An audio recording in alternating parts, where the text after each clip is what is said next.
Penelope Chance Learns to Dance by Maria Bruff. One balmy night not long ago, when I was feeling blue, gazing idly at the stars, wondering what to do, I chanced to meet a little friend, a friend from outer space, a friend who tumbled through the skies and smacked me in the face. This friend of mine, who smacked me so, had traveled very far, trying to tidy up stardust on each and every star. With a pro-galactic duster and a cordless power vac, she had cleaned the solar system to the Milky Way and back. Then this dust mite, MIGHT, got caught up in some trouble and plummeted to planet Earth in some big cosmic rubble.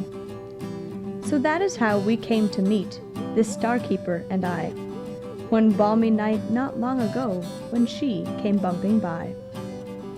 Once we had said polite hellos and started into talking, this dust mite told me something new and something kind of shocking.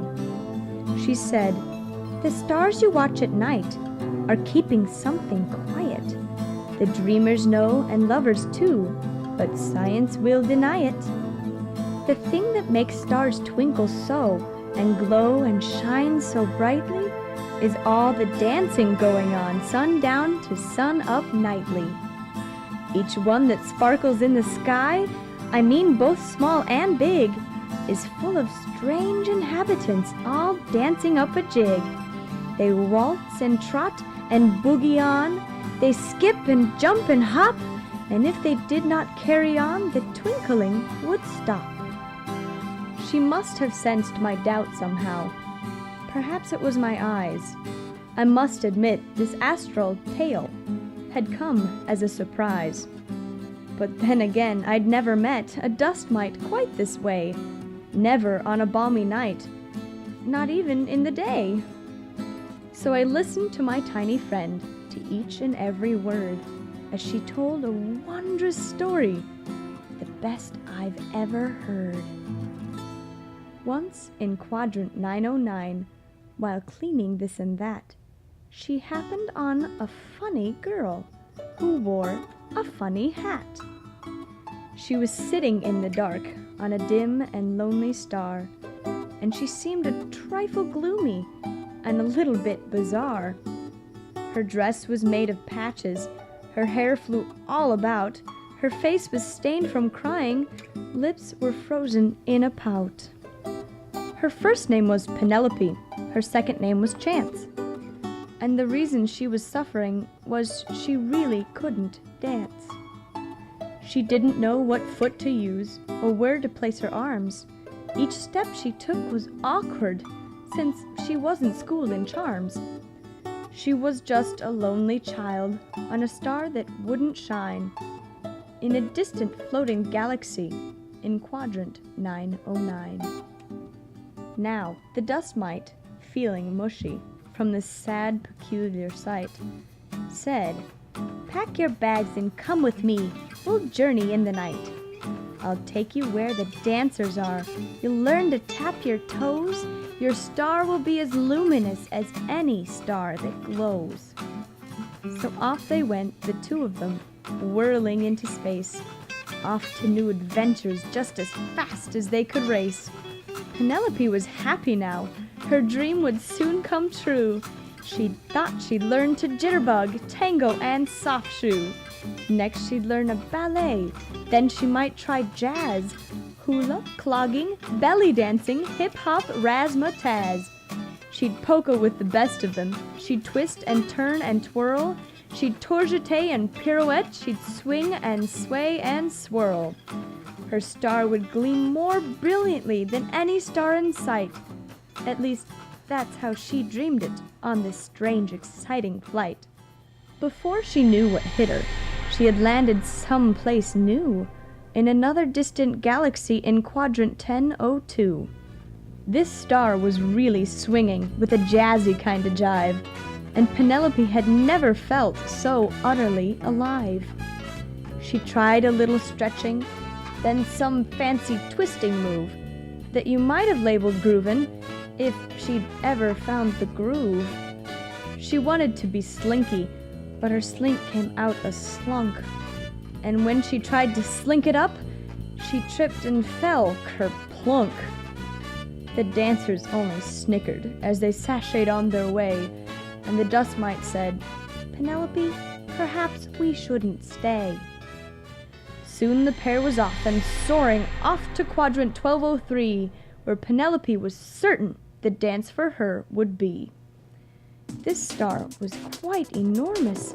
Giant dancers filled the space. Penelope was weary just trying to keep up pace.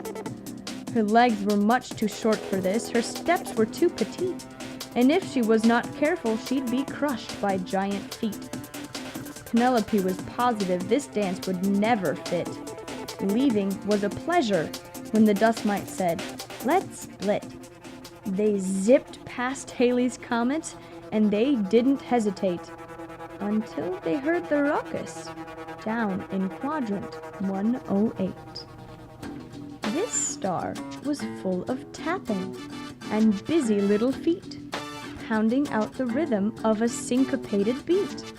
Penelope was taken by this dance that she had found and wanted to contribute to the funkadelic sound. She gathered all her courage and mustered all her poise, but when she started tapping, there wasn't any noise. She was oh so disappointed by the silence of her show, and sensing this, the dust mite said, "I think it's time to go." Once again they took to flight, the keeper and the girl, spinning through the universe in a warp speed whirl. They journeyed through the cosmos on a search for something more, and that is how they found the star in quadrant 804. This star was fraught with tiny folks, all dancing up a storm, and when they saw Penelope, they gathered like a swarm. They skipped and leaped and galloped in a microcosmic fling that Penelope was certain would never be her thing. She felt terribly self-conscious, like an awkward, ugly toad, and was grateful when the dust mite yelled, "Come on, let's hit the road." She was glad to get in motion, to leave this star behind, and hopeful she would find a dance before she lost her mind. It wasn't long before these two descended in a dive, landing on a silver star in quadrant 605.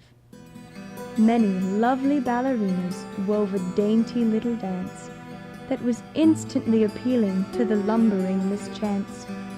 Penelope moved center stage and struck a goofy pose, and then she tried to dance upon the tip-tops of her toes.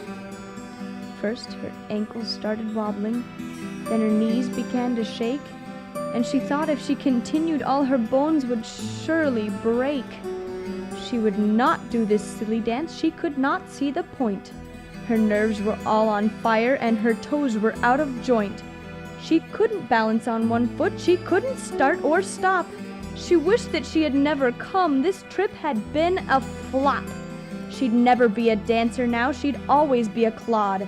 While other stars went twinkling on, her star would just be flawed. "Take me home at once," she yelled, "I can't take any more. My feet are bruised, my arms are tired, my legs are getting sore. I never want to dance again, I wasn't meant to flit. I never wanted to be seen, my star must stay unlit." The dust mite was left speechless. There was nothing she could say. She grabbed Penelope by the hand and whisked the girl away. Back to quadrant 909, back into the murk, and by the time they reached her home, the girl had gone berserk. She flung herself upon the ground and shouted, "Go away!" But the dust mite did not exit. She had something left to say.